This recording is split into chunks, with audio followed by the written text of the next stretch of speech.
sleep, that kind of thing, just to orient you to Zoom for those of you that might be a little bit newer using the platform. If you're on a laptop, just scroll your little mouse over and then you will see the toolbar on the bottom. And this might look a little bit differently if you're on an iPad, but there'll be a chat box. So if you have a question, just click on that chat box and put it in there. And then I will have a look through at the end, and we'll get to as many questions as we can. We won't be able to answer any personal kind of health related questions, general stuff, but I will give you resources for how to connect with the herbalist if you need some more support with some things like that. Okay, sounds good? All right. So why herbs for peace of mind? Why are we talking about that right now? So like I said, there's a lot of crazy stuff going on right now. It's an intense time. There's a lot of fear. There's a lot of anxiety. There's a lot of stuff getting triggered. And the beauty in that is that there's sort of like a great awakening happening in some ways.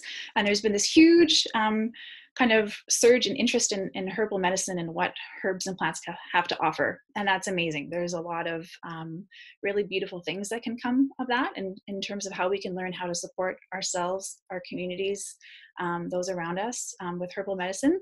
But the flip side of that is that also all of a sudden, everyone, maybe not everyone, but certainly there can be a tendency for there to be some, internet herbalists and some things going on where maybe people are making suggestions for herbs where they shouldn't be, I guess, to be polite about it. So what I want to say is that, wherever you are on your herbal journey, whether you're a herbal student, whether you're an MD looking to learn more about how herbs integrate and work with pharmaceutical drugs, wherever you are on that spectrum, we want to honor where you're at and thank you for being here.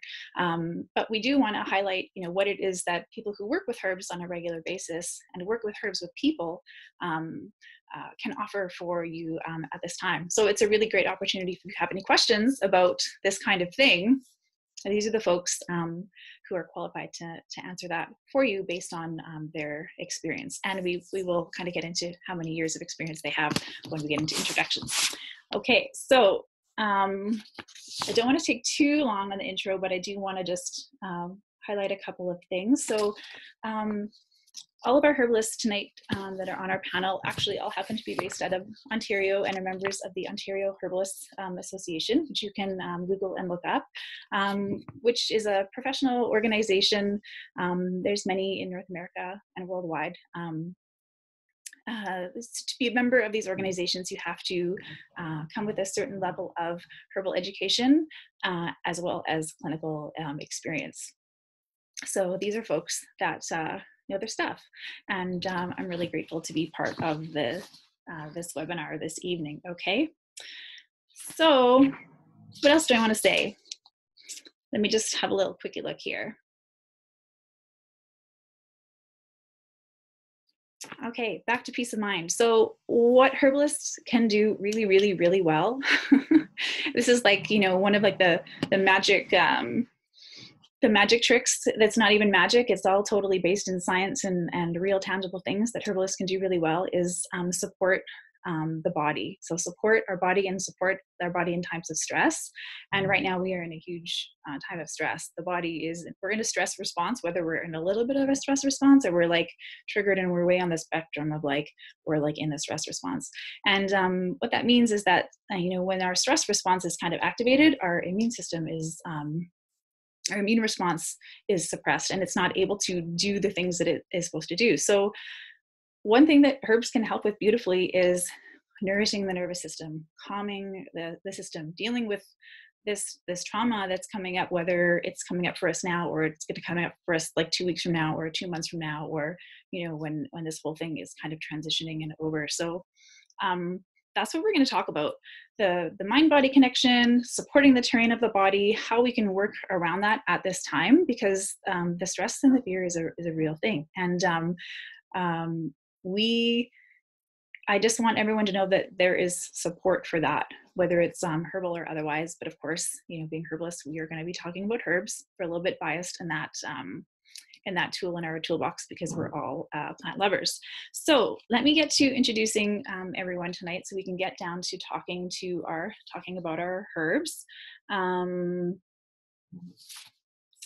We have Abra Arneson. So Abra is a clinical herbalist. She's currently practicing from her home in Gatineau, Quebec, which is just outside of Ottawa, where she normally practices. She's the author of The Herbal Apprentice, and she offers an excellent class in a herbal apprenticeship. And so you can, if there's anyone that you're like, yes, I really resonate with this person and what they're saying today, and I want to learn more, and I want to work with them, or I want to study from them, we have websites for all these folks, so you can get in touch with whatever resources they have to offer, whether that's classes or otherwise. Abra, do you want to pipe in and introduce yourself so that everyone can see who we're talking to this evening?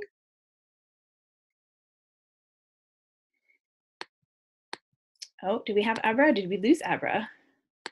Maybe we've lost her. If that's the case, we'll just... Abra's there. Abra was on mute. Yeah. But I think now she's... Okay. Okay, go ahead, Abra. Thank you, Myra. Okay, yeah, my name's Abra. I'm a clinical herbal therapist. Over this period of time, because so many people, their economies changed, so I'm working from home via Zoom, and I'm offering pay what you can consultations to support people in choosing herbs that are good for them at this time or their family members. Yeah, so that's who I am. Do you want me to talk about my herb? I was thinking we do introductions and then herb. How about that? I'll go ahead. I know we want to get to it, but I was thinking maybe we would just learn who's going to be in today a little bit, and then we'll get into the herbs. We'll just be in a nice flow. Thank you, Abra. And then the next herbalist I'd like to introduce is Marianne Beacon. So Marianne Beacon has a practice in herbalism, Reiki, and Bowen therapy. She teaches all of those subjects as well. She lives and works in Peterborough, Ontario, and she's also an avid medicine maker and currently diving into the world of spagyric medicine making, which is also really fascinating. Hi, Marianne. Do you want to introduce yourself as well? Hi. Yeah, what do I want to say on top of that? I guess I'm just really excited to be here. And I find that herbs offer such a depth of teachings, just the plants themselves teach us so much that it's such an incredible place to learn from. I've been studying herbs for over 25 years and I'm still not, it's still a drop in the bucket for what there is to learn. And so I'm excited to learn from these other herbalists tonight and share a little bit myself. Awesome. Thank you, Marianne. Thanks for being here and sharing with us today. So next we've got Victor Cerrone. I hope I'm pronouncing your last name correctly, Victor, but I will let you correct me if need be. So Victor is practicing herbalist. He's based in Toronto, Ontario. He's a professional member of the Ontario Herbalists Association. He runs and manages his own clinic and dispensary. He also practices Marma Nadi Chikitsa, I hope I'm saying that correctly, an ancient system of rehabilitative healing originating in India. His influences include Rudolf Steiner's system of anthroposophical medicine, traditional Western herbal medicine, depth psychology, and Ayurvedic and Tibetan medicine. Welcome, Victor. Thank you. Can you hear me? Yeah, absolutely. Thank you. Go ahead. Okay. Yeah, it's great to be here. The intro, I think, covered everything you need to know about me, and looking forward to sharing tonight. Awesome. And how many years roughly of clinical experience do you bring, just so we can share with folks? Well, I became a professional member of the OHA in August, but I've been working with herbs a long time. Nice. Thank you, Victor. Awesome. Next we have Tamara Siegel. So Tamara runs a herbal clinic based in her farm in Prince Edward County, Ontario. She offers holistic health supports to individuals. She works with wild crafted and farm grown herbs. She regularly teaches herbal medicine classes and also loves to lead plant ID walks for anyone who's eager to learn. Welcome, Tamara. Thank you. Yeah, great to be here. So I add to that, my heart really resides with the wild plants. I love finding wild treats growing everywhere and learning about all the different gifts that they bring as medicine and as food. So that's often what that's why I'm big on doing the plant ID walks. And I really encourage everybody, especially at this time where a lot of us are at home and around the land where we live a lot, and we maybe have time to go for walks more often than usual, every day new plants are sprouting up, and you can watch them from like their little seedling to, you know, up through all the stages, and you can really learn a lot about them by visiting the same places like every day or almost every day, and checking them out, and, you know, with a good guidebook, or like often with the internet. So often you will find, because I have found time and time again, that the medicine that is going to be most appropriate for you is growing close to where you live, if not right outside your door. So that's what I'll add to that. Thanks for that, Tamara. It's definitely a great time to start learning the plants. It's the time. Absolutely. High time. Yeah. Okay, thank you. So next we have Penelope Boudreau. Penelope is an educator. She's an international lecturer. She's a writer. She works in product development. She's a herbal conference moderator and organizer, as well as being a registered herbalist. So she's worked with herbs over the past 2 decades, from field to bottle in all aspects of the natural products industry. She's founder of the Ginkgo Tree, where she facilitates the Ginkgo Tree Herbal course. She offers an apprenticeship program, produces a line of herbal teas, nurtures an at-risk United Plant Saver medicinal botanical sanctuary, which is super awesome. And it's home to the Back to Your Roots Herbal Retreat as well. Welcome, Penelope. Oh, Penelope, you might be muted because I'm not hearing you. Can you hear me now? Yes, yeah, go ahead, thank you. Oh, no, you're still muted, Penelope. Just click one more time. There we go. Now I'm good. Yeah. Okay. So I thought I'd take this time just to quickly thank the wise women of times gone by, because we have to remember that there was herbalists, healers, midwives, green witches, whatever term you want to use, but that went before us, that we need to thank for showing us the way and paving the way. They shared their herbal knowledge, their recipes, formulas, terminology, and traditions, so that we could share them freely with you guys and with each other, and that they shouldn't be trademarked, but they're for everyone. And I also feel an amazing sense of connection to my herbal community. Thank you for coming today, by the way. And I'm really thankful for that. But in the deepest part of me, I'm connected to nature, thriving when I'm outdoors planting, coaxing and nurturing plants to flourish, and having animals making our land their home. So I'm really grateful for being able to be part of that, and look forward to this talk tonight. So thank you. That's awesome. Thanks, Penelope. Yeah, I'm really grateful also for the sense of community. I feel really positive and happy about the way that the herbal community has rallied together to try and kind of offer solutions and offer support to the community at large at this time.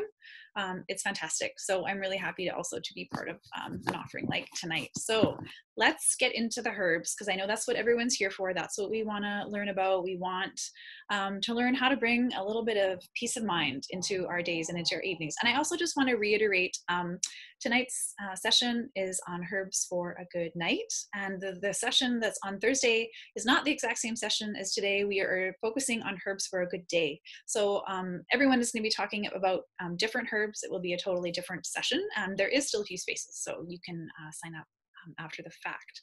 Now let's get to it. Abra, you want to talk about your herb? You are going to talk to us about crampbark. Hit it, lady. And you're still muted, so maybe just unmute yourself. Okay. So thanks, Dion. And okay, so Penny called me up this week and said to me, Abra, you got to start with a joke, because people like jokes. So I'm like, okay. She said, and you're doing crampbark. And I said, yeah, I'm doing crampbark. And Penny's a great cheerleader. You know, when she does this kind of thing, she's cheerleading you, and she's going, okay. And I'm going, okay. She says, so like, you know, make a joke about like when you were having sex and you got a cramp in your toe. And I'm like, okay. And then you used crampbark. And I'm like, okay. So anyways, I wrote it out, and so I said, okay, to my husband, I said, okay, honey, how do you feel about this joke? Okay, no, how do you feel about this? Like, tell me what you think. And she goes, okay, so cramp bark, it's really great. Like, you know, when you're having sex and you get that really bad cramp in your big toe. And my husband just like looks at me like, who are you having sex with when that happened? Like, we've been together for 25 years. I've never seen you have a... Anyways, so there's my joke, Penny. Okay, cramp bark. Okay, so this is how I think of the body. This is how I think of the body mind is the body's like the container for the mind. So you want to be able to have the mind fill the container of the body. If there's a lot of tension in the body, if there's a lot of pain in the body, then it's harder for the mind to descend and be contained and held by the body. And the mind tends to get kind of pushed out of the body. Ungrounded is a word that we use. Become scattered, anxious, fear, confused, feeling lost. And a lot of times I find if we can relax the tension in the body, the mind has a place to settle into, to become grounded. And cramp bark is beautiful for this. So cramp bark has it can relax both the skeletal muscle tissue, so that's your muscles, you know, when we go like this, that's skeletal muscle, and also smooth muscle tissue. So the smooth muscle tissue is in your bronchi, in your bladder, your blood vessels. So cramp bark will, in clinic, I use cramp bark a lot with asthma to relax the breath and open the breath. I've used it very successfully many times for spasms in the bladder, interstitial cystitis. I have lowered blood pressure several times just using cramp bark. Recently, I had a woman in clinic and she had this nervous cough. And every time she was going to speak publicly, she'd start coughing. So I gave her some cramp bark and her, along with a couple of other herbs, and her cough and her blood pressure both went down. And she was thrilled with that because she'd been kind of trying to put off taking drugs for her blood pressure for a number of months. And so she was thrilled. So cramp bark did both. It softened the cough and lowered her blood pressure. So it can be used on a physiological level like that, but also if there's like a lot of pain after a prolonged period of tension, often pain starts to develop in the body. So I use cramp bark for pain. I often use it in combination with a couple of other plants, and two of the plants that I use a lot in a pain formula is cramp bark, black cohosh, and St. John's wort. And I find that the cramp bark relaxes all the smooth muscle, all the skeletal muscles. So the shoulders drop, the neck relaxes, the jaw, a lot of jaw pain I'm seeing right now. The jaw pain relaxes. And once the body's relaxed, the sleep is improved. Magnesium you can use to a certain extent for this as well, to relax the body for sleep, but I find that cramp bark is even more effective. Yeah, so once the tension is eased off in the body, the mind settles down and rest happens. A lot of times in herbals, you'll see cramp bark listed as a sedative. I personally don't find it has sedative effects. I also don't necessarily dose it that high to create a sedative effect when I'm working with people in pain or with a lot of physical tension through the day and into the night. However, I will do like a acute dosing, say someone like puts their back out and it's in spasms, like a tablespoon of cramp bark every half hour until the spasms relax. And I also have people put it on topically, especially if they have a lot of shoulder tension, or they put it on their jaws right before bed, or if their back is out, or menstrual cramps, I'll use it topically as well. And sometimes I just have them put the straight tincture right over the area. And other times I'll have them make like they'll put some tincture in some hot water and then cloth and then lay it across their belly if they're having menstrual cramps or their back is really in spasm. So it's an eastern woodland plant, so it grows in our area. It's having a hard time with beetles south of us. So in New York State, the beetles are really having a feast on cramp bark. They must be really relaxed beetles. And now's the time to harvest it, at least in the area I live in, and you use the twigs.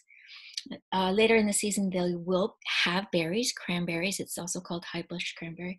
And they're very high in antioxidants, so they're immune stimulating as well. And yeah, cramp bark. It's not something that we think of as a nervine, but once you relax the body, a lot can happen from there. So it's a good background herb to have to support through stress. Another thing too, I just wanted to say about with stress is, you know, it's better to take care of it when it's happening than to wait to take care of it. Or it's better to like create situations so that the stress doesn't go over. So cramp bark is a really great plant just to keep the body relaxed. Great to take before yoga. Okay, so that's all I have to share. Thank you, Abra. I know someone's going to ask it, so remind us of the Latin name for that one. It's a viburnum? Is it viburnum species? Viburnum opulus. Opulus? Yeah, there's also Viburnum prunifolia, which is black haw. It's not as strong, but you can use it. And also there's a local one here called hobblebush, Viburnum litium. That's the one that I had in mind. Yeah, okay, perfect. Yeah. Okay. Viburnum opulus. Thank you. Just a logistic thing. I just want to make sure, is everyone seeing Abra when she's speaking? Like Marianne, are you seeing her? Is that, okay, perfect. Okay, good. All I'm seeing is myself. I just want to make sure the focus is on whoever is presenting. So Marianne's next. Marianne, you were a little bit faint in your introduction. Someone had asked if maybe you could speak a little bit closer to your microphone before you get onto your favorite herb. Go ahead. Okay, thanks. Gosh, is this one my favorite herb? I have so many favorite herbs, but this is the one that I chose for tonight. Is catnip, actually. And sometimes people, if they're not too deep into herbalism, they might not think of catnip as a herb that humans can use. Mostly we're used to catnip being a herb for our cats, and they do love it. But humans can use them as well. And for most humans, catnip is just very mildly sedating. And it's particularly good for restlessness and agitation. And but it also has a side of it. You'll often see with plants that are nervines or herbs that help the nervous system. You'll often see that plants that help the nervous system also help the digestion in some way. So, and you'll see that stress will disrupt your digestion. So it just is a way of showing us how wise the plants are, is they know that when we have stress, we need both support for the nervous system and the stomach. So catnip is really good for restlessness, for agitation. It can ease the stomach if it's upset. It's for indigestion. Particularly, it's for indigestion that has an emotional content to it or a mental tension. It's particularly good for. And then because it eases the stomach, it's good for like the gas and the bloating feeling. But it's also really, really gentle. Like when I think about our life right now, and you know, we're in an intense situation. But even before we got into this particular intense situation, we were living intense lives, you know? We have like lots of information coming in and lots of busy schedules, and you go out on the street and there's cars everywhere, and there's just like so much going on all the time. And so sometimes there's a tendency for us to want to go to those herbs that are, you know, fancy and from far away and special and unique in some way. But I feel like with something like catnip, it's like catnip is so gentle. It's gentle. And the idea of just bringing something that's gentle and soft into this moment is really beautiful. It's also fairly available. Like, you know, I have some that just sort of pops up in my garden every year, and maybe the cats planted there. I don't know. Cats do like the the catnip, but I love it too. And because it's so gentle, it's really safe to use with children and babies even. And so it is an old time remedy for colic. And I used it with my own daughter all the way through her childhood, particularly for just that, emotional distraught, like she was somebody who did not like to go to bed, like she would get really upset just because it was time to go to bed. And I've seen this plant pull her out of very, very distraught moments, and just instantly just bring everything back down to earth. We don't need to be up here and crazy. We can just relax. So it's a really easy plant to grow, or you might find it. It's in the mint family, so it tastes pretty good. Some people say it's a bit bitter, but I find it quite nice and mild. And because it's in the mint family, it has a growing pattern where the stalk will grow up and then the leaves will come out. And then between the leaf and the stalk, there'll be another couple of baby leaves that will come out. And those will either grow new stalks. But the thing that's beautiful is that if you harvest it and you just take it down and leave at least 1 or 2 sets of those leaves, those little baby leaves in between will grow up and grow new stalks. And so what will end up happening is you'll get a second harvest. So, and then next year that plant will grow again. So it's a really readily available. If you have it in your garden, then it's free. Yeah, so it's not something that we're seeing our supply chains start to diminish. Like some of us herbalists are trying to order herbs from our regular suppliers, and they're just out, and all the imports are not happening in the same way. And so using medicine that grows around us is becoming more and more important. One little warning that I would say about this plant is, for some people are maybe how cats usually get hyper from this. Some people are a little bit more like that. They're a little bit more like cats than what they might expect. So a lot of people, this makes them very calm and sedated, and there's a few people, maybe 10% or so, who would get a little bit more excited or hyper with this plant. So just before you use it before bed, just make sure you're not one of those people. Awesome. Yeah, thanks for sharing that, Marianne, and thanks also for addressing the sexy herb phenomenon, where sometimes we feel like we have to be taking something exciting from the Amazon or from Africa or whatever for it to be really good herb, when we have a lot of amazing herbs that we can grow and cultivate in our own backyards, without even having to go out and wildcraft. So thank you for sharing that. That Latin name, Nepeta cataria. I don't know if my Latin pronunciation is amazing, but that's that one. So thanks for sharing that beautiful plant. Okay, so next, Victor is going to talk to us about Tulsi. Go ahead, Victor.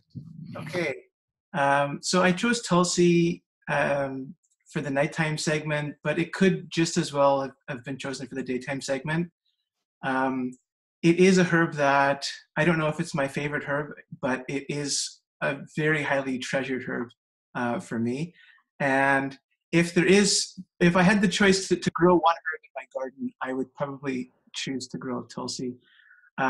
So in the Charaka Samhita, which is one of the root texts in the Ayurvedic tradition, Tulsi is described as the queen of herbs, the incomparable one, and the mother medicine of nature, also as the elixir of life. So it's a highly revered and esteemed herb. Tulsi acts on many different systems of the body, but one of the reasons I wanted to talk about it tonight is that it acts on, you could say, the spiritual heart. And the spiritual heart is that which gives and takes in perfect balance. And Tulsi is a herb that can help to reclaim the response of the heart to what is presented to the senses. And in so doing, allows us to understand how to give and take in perfect balance. So in the Ayurvedic tradition, Tulsi is described as an entirely sattvic plant. So sattva means pure consciousness, pure awareness. We have sattva, rajas, which is movement or fluctuation, and tamas, which is inertia. So Tulsi is understood as an entirely sattvic plant. Vasant Lad remarks that Tulsi gives the protection of the divine by clearing the aura and strengthening the immune system. It contains natural mercury, which, as the semen of Shiva, gives the seed power of pure awareness. So Tulsi, we can say, opens and refines and serves to harmonize the subtle energies that, as I said in the introduction, unifies the heart and the mind. And this allows us to generate capacities of love, devotion, compassion. Its medicinal uses are legion. I mean, we can talk for hours and hours about the medicinal uses of Tulsi. I'll just list a few of them. It serves to oxygenate and invigorate the body. It can be used for systemic detoxification, to help prevent against toxic attack on the level of the genes, on the immune system. It serves to provide cellular protection against many classes of toxic chemicals, including pesticides, pharmaceuticals, industrial chemicals, radiation. It reduces and expels mucus. It helps to calm spasms. It acts as a demulcent agent, a soothing agent for the digestive, reproductive, and urinary systems.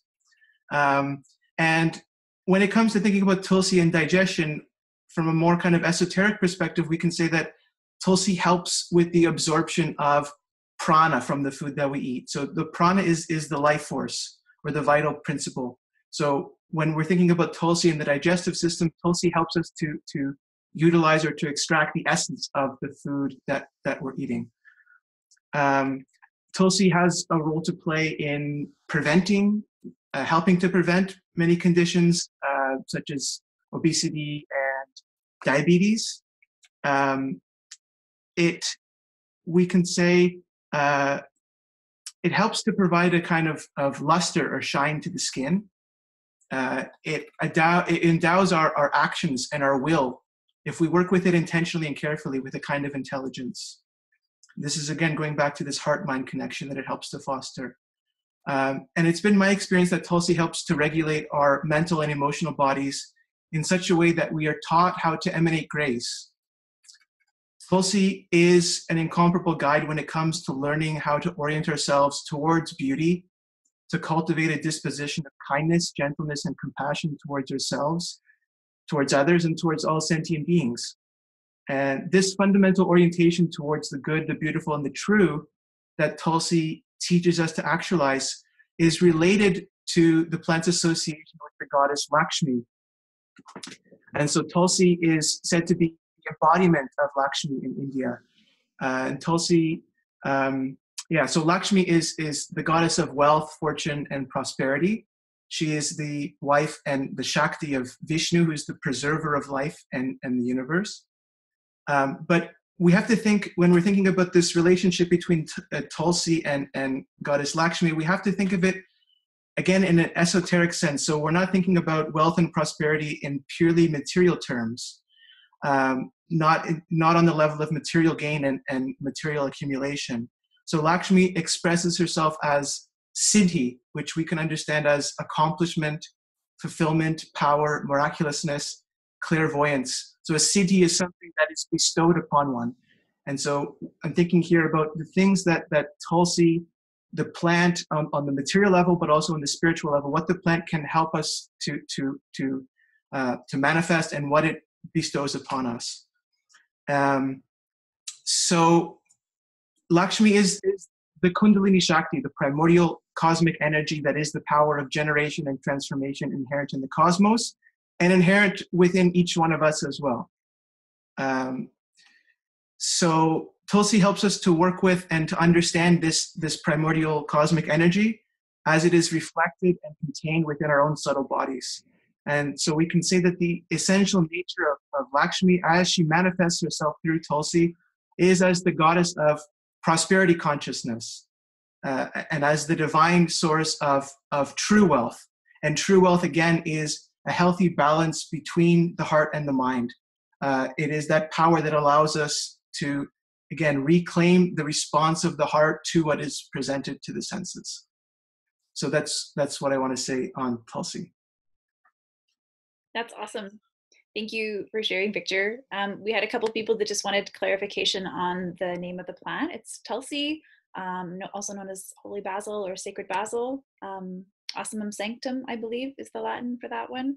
And then I'm just looking at the list of all the herbs that everyone's talking about and sharing tonight, because it kind of, Marianne twigged me onto this when we were talking about, the difficulty in obtaining herbs in our usual herb supply. And I know a lot of you grow your own herbs, harvest, work with local herbs, but I noticed that these are all very possible to grow here, even in our challenging cold northern climate. So I just wanted to put that out there as herbal inspiration for everyone out there who might not be growing their own herbs. And then also that Abra has been hosting a weekly grow your own herb medicine series as well. So you can find information for that on her website. Because definitely holy basil is easy to grow and fresh is amazing. Fresh is best. Okay, so next we have Tamara. Tamara is going to talk to us about lemon balm. Go ahead, Tamara. Thank you. I have to say that it's really and interesting for me to hear what everybody else is saying, all the other herbalists, what they have to say about the plants that they love to work with, and how they work with them and your different approaches. And I think that we, it's neat to see how we can have so many different approaches, and the herbs work with us. So yeah, I'm talking about lemon balm, and it fits in well with that discussion about growing your own herbs, because it's quite easy to grow lemon balm. We won't find it growing wild in these parts, maybe naturalized sometimes, but generally not. But lemon balm is a garden herb that I dare say no one should do without. It's once you plant it, it will be there for you probably every year. It will probably spread. It's got little adventitious roots that'll move, through the soil and sprout up sometimes in other parts of your garden. And you can either transplant it pretty easily. You can also grow it from seed pretty easily. So lemon balm is in the mint family. And so the last plant that we heard about, Tulsi, holy basil, is also in that family.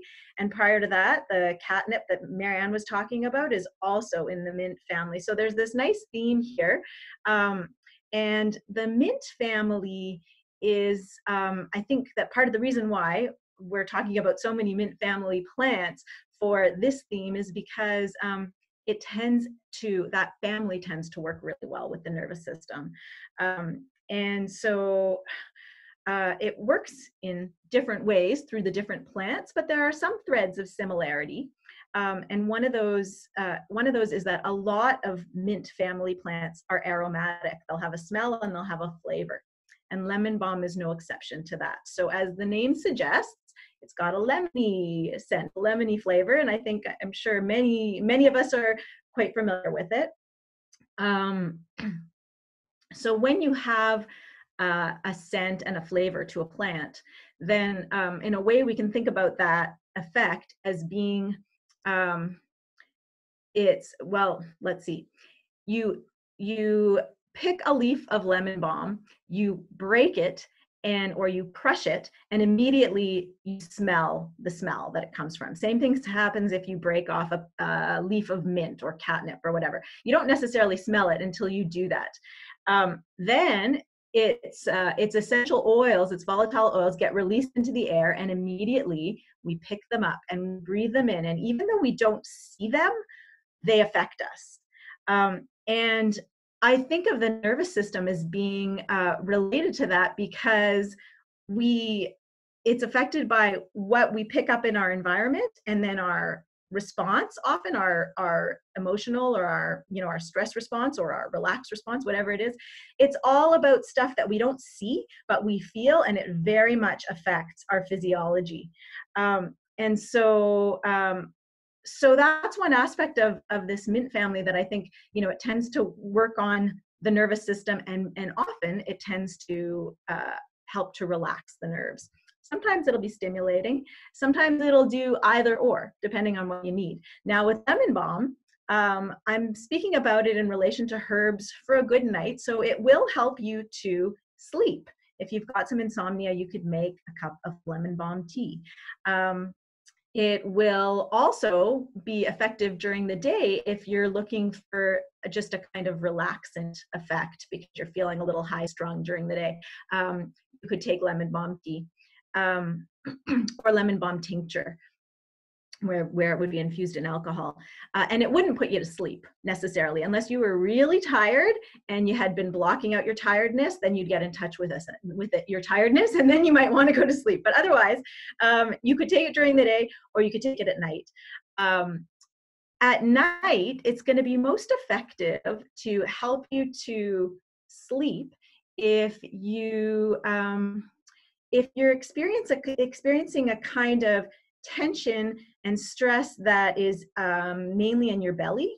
And I know for me, that's really where I hold my stress. That's where, like I'll run into, I won't be able to eat, or I'll have like just digestive upset, or I will just feel tension in my belly when there's that, when I hit that threshold of tension, when I, sometimes I wake up in the morning on a really busy day and I just immediately am thinking about all the things I need to do. And it's like, I feel it right here. And I need something that's going to bring that down. And lemon balm really goes right to the digestive tract. So it's similar to catnip, that also works on the digestive tract, similar to mint, similar to lots of mint family plants. The digestive tract has, we know we're learning more and more about how there are so many nerve receptors in there. And so our nervous system is really tied in with our digestion. And so if we're stressed, our digestion might be off, but also even if our digestion is not off, if we're feeling stress and tension, if we can do something to relax the belly and the gut and that whole area, it will often have an effect on the whole nervous system.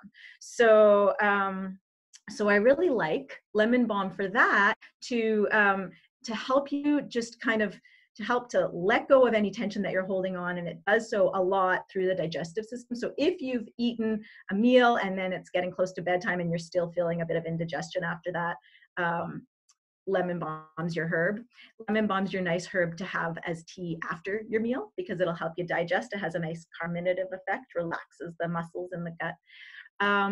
I find that it's got a real kind of downward energy. Like it just, like it grounds you in that sense where, if you're, so like for me, I'm feeling all this tension in here and it's all, my diaphragm's up here. And lemon balm helps to push it down.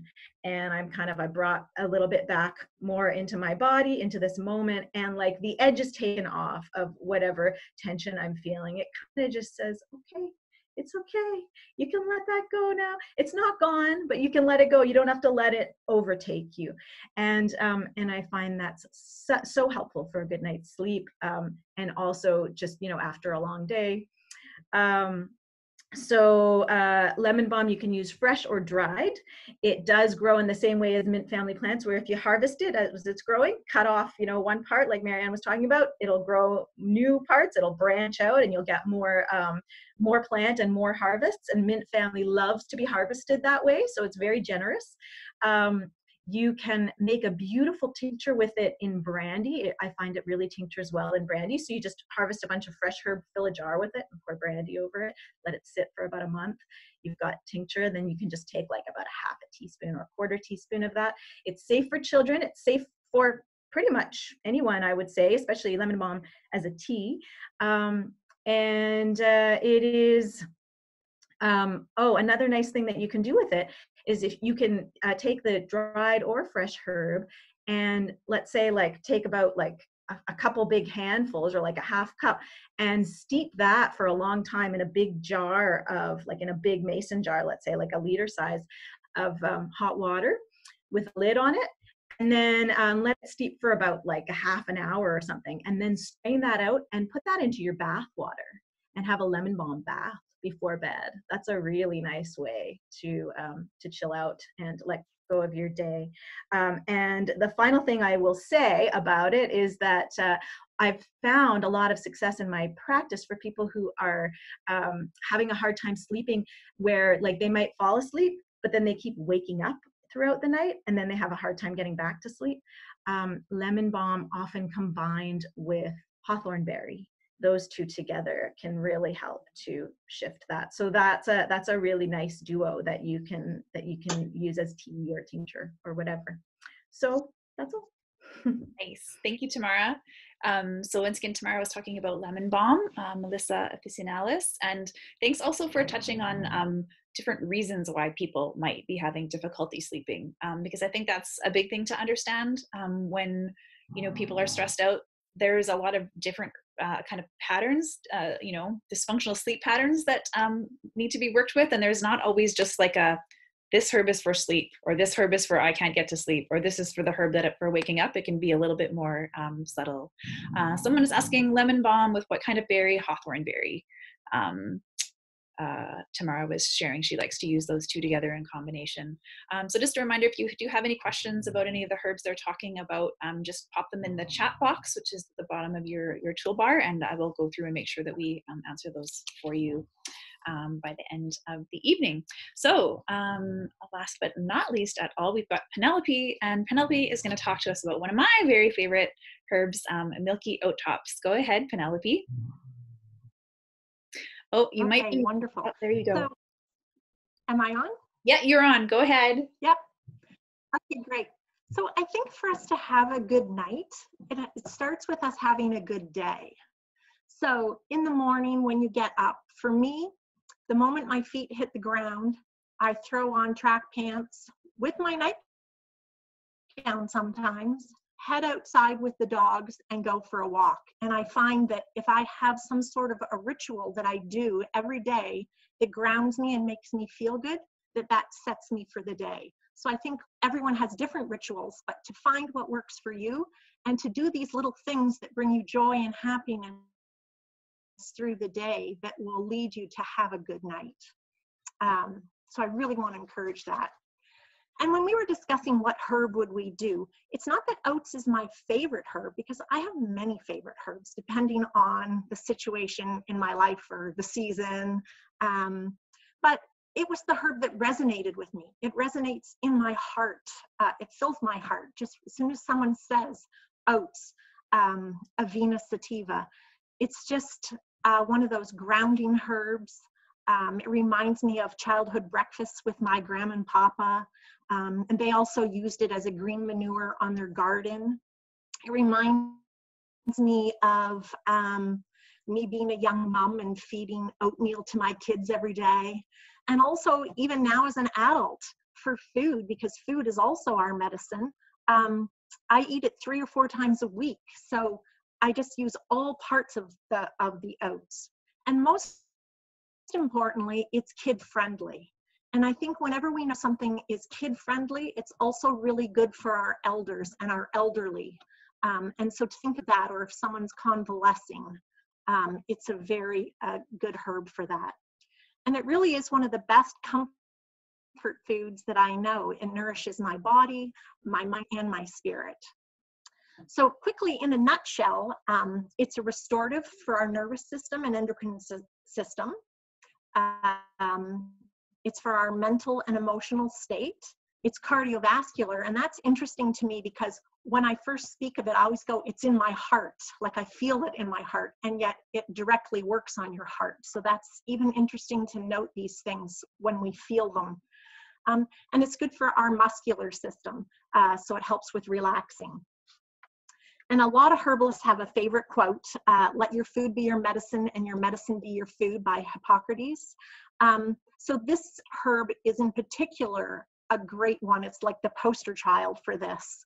And you know, recently at a couple of lectures I've been at, the lecturers have been lecturing that we need to be eating 200 different plant species a year to be getting all the micronutrients that our bodies need to thrive.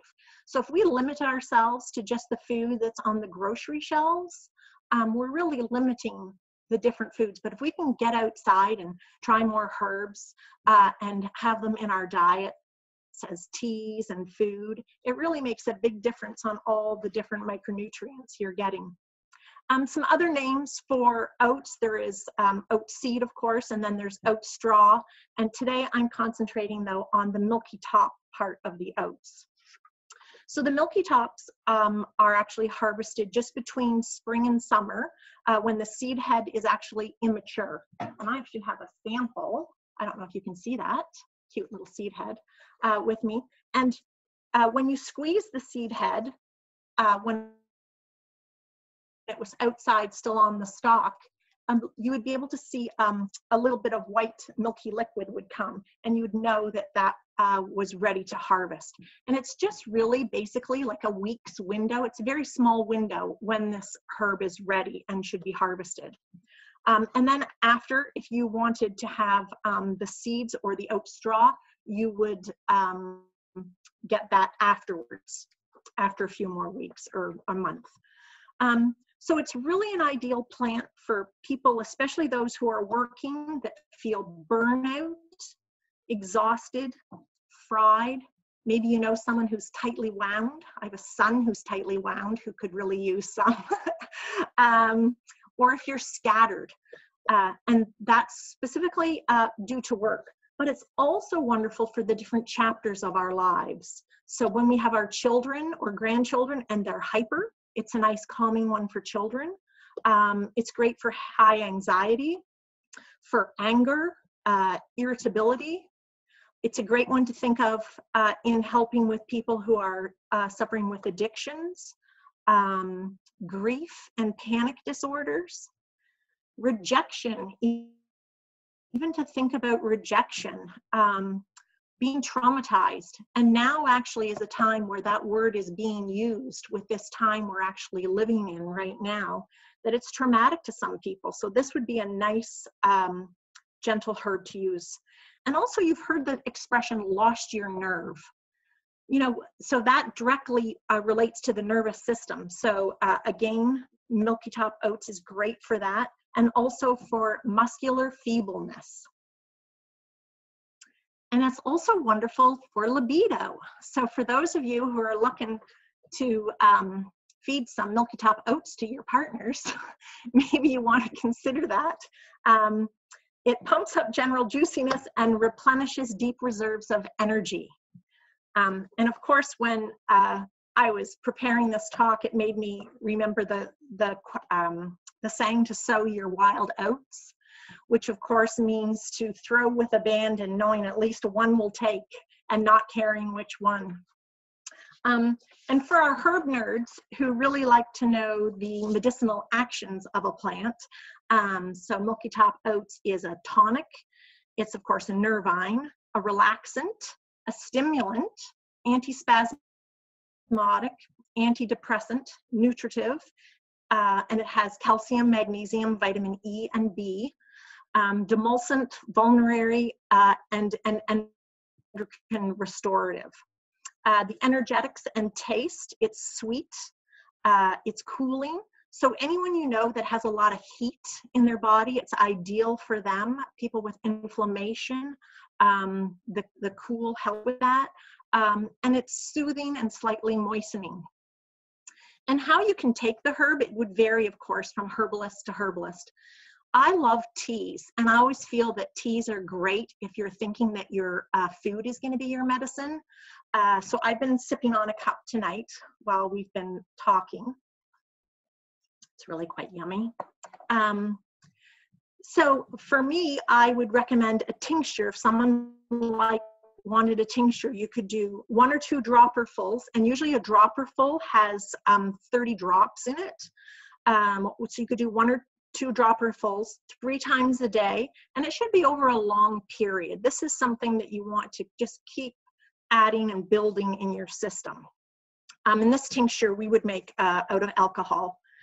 And then for a tea, I actually add a bit of milky top oats to a lot of mine just because I think they're pretty in the formula when I see the tea blends, and it just adds such a lovely different element to the tea. and it's very grounding for me. So with a cup of tea, you'd use the dried herb. You'd use 1 to 2 teaspoons to 1 cup of hot water, and I would steep for 5 to 15 minutes. If you're using fresh herbs, you'd use 1 tablespoon to 1 cup, 5 to 15 minutes. But if you wanted to do an infusion, you could use the dried or the fresh, and you could put it in a teapot, a mason jar, any container that had a tight lid that you could screw on. And then I would steep it for 30 to 45 minutes and let it sit even overnight. And then in the morning, you could also drink that. So it's a great way to have your milky top oats. And any leftover tea, I never waste tea. So either it goes into the bathtub, or it goes onto plants out in the garden, or it goes into the ice cube tray and you just freeze it. And then later you could add just cubes to hot water. Try not to waste your tea. And tea also, having it, taking the milky top oats in a tea, it makes us slow down. Just blending a pot of tea is therapy in itself, and it's a ritual, and it allows us to then enjoy a drink and to just take a moment to give thanks.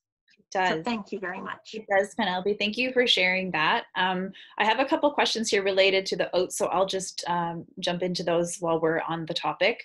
I also want to mention that like oats is this amazing, milky oats is this amazing powerhouse herb, and yet you'll almost never find it on the shelves of your health food store. And it's so easy to grow. So if it's like herb sovereignty that you're after, grow your oats and learn oat medicine. So first question, even though the harvest window in milky oats is small, do you dry them or to store, or do you need to make your infusion while they're fresh? You can do both. So you can enjoy fresh while you have it, and then dry some for later use. Someone else is asking, is there an alcohol you recommend for the milky oats? That's what I use. But at home I would use, like I would use a gin if I didn't have alcohol. That's the 99 proof. So yes, I personally would use the alcohol, but tea is my preferred. Yeah, and we can't really dive into medicine making because it's a little bit outside the scope of this, but you can do different percentages for the oats preparation, and that can vary, but I would say on average it could be 40, 50, 60, up to, I know some herbalists do like 95%. Okay, so let's jump into questions because we are at 7:30, so I just want to be mindful of everyone's time. Reminder that we do have a few more spaces for our Thursday morning session. We will be talking about different herbs before we go in to answer the questions. I also just want to mention again that if you are interested in any of the things that our herbalists have talked about or presented tonight, you want to talk with them about a health condition, you want to learn from them or participate in something that they offer, you will find their website on our event link as well. So we have another question about lemon balm. Back to lemon balm. With lemon balm, I've infused into oil and used culinarily without the heat, just in salad dressings, etc. Do you think the medicinal qualities are still present? I would say so. Yeah, when you infuse herbs that have volatile oils that are aromatic in oil, the oil takes them up pretty nicely. And if you have, I mean, once you've infused lemon balm into oil, nice idea using it culinarily. Also, as an aside, I didn't get into, that's a really, really helpful remedy for, it's very antiviral, and you can often work with it for like herpes on the skin. Yeah. So yeah, lemon balm infused oil is, I've seen that be really effective a number of times. Yeah, so good idea. For sure. Okay, and then I'm going to go back to a couple questions related to the cramp bark. This one is for Abra. Let's see. Someone was asking, do you use tea or tincture for your cramp bark, Abra? Oh, you have to unmute yourself, Abra. Okay. There we go. Cramp bark, I use a tincture.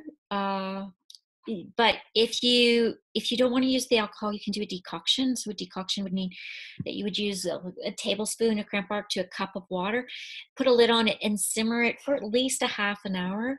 Sometimes I also get people to do what I call a thermos decoction.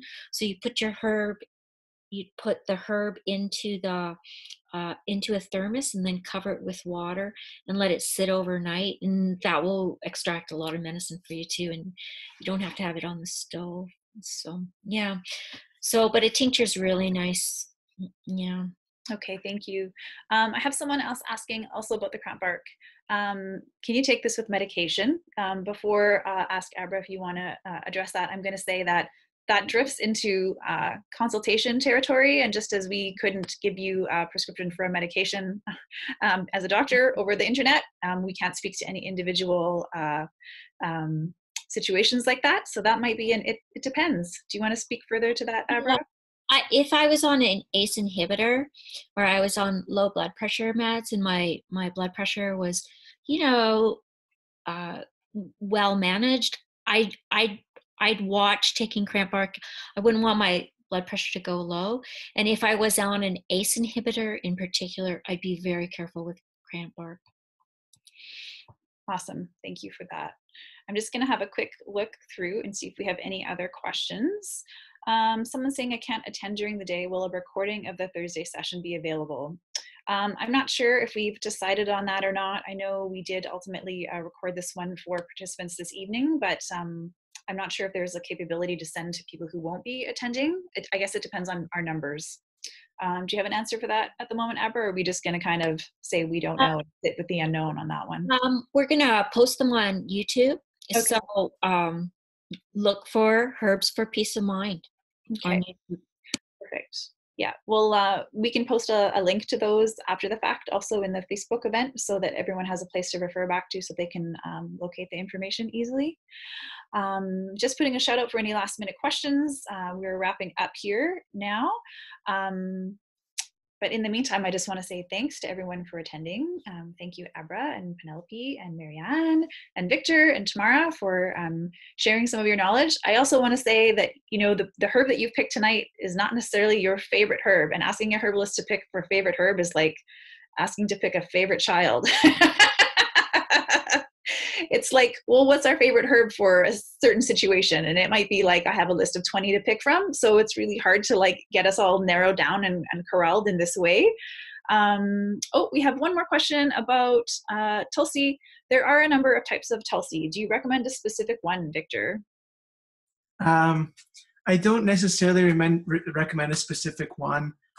Whatever is available to you, whatever you can grow, whatever you feel most drawn to. I'm seeing another question too. How does Tulsi work topically from an esoteric perspective? And I mean, we can say that, one of the things I didn't bring up in the talk is that Tulsi, even just the presence of the plant, is thought to bestow a kind of protective quality in the environment that it's growing. And we know also that the plant will develop symbiotic relationships with different fungal organisms in the soil that have antimicrobial properties. And so Tulsi even benefits in a profound way the health of the soil that it's growing in. So Tulsi kind of emanates this aura of protection. So even without having to apply it topically on the skin, just simply being in the presence of the plant, having the plant in the home or outside the home can work in these kinds of more esoteric ways, so long as you're open to becoming attuned to that dimension of experience. That's awesome. Thank you for answering that and sharing that. So with that, I think we're going to wrap things up. If anyone else has anything to contribute, herbalists, shout it out and let me know. Once again, if you want to register for our Thursday session, just have a look on Facebook, search in the events, Herbs for Peace of Mind. The Thursday session will be dedicated to Herbs for a Good Day. So we'll be focusing on a different set of herbs, and you can connect with any of our presenting herbalists this evening through their websites, also able to be found through that Facebook event link. So thank you all again for attending, for being here. I know there's a lot of demands on our time and attention, and thank you to herbalists for you guys sharing your firsthand knowledge on plant medicine. Thank you, really. I know it's been very well received. We're getting a lot of thank yous in the chat box this evening.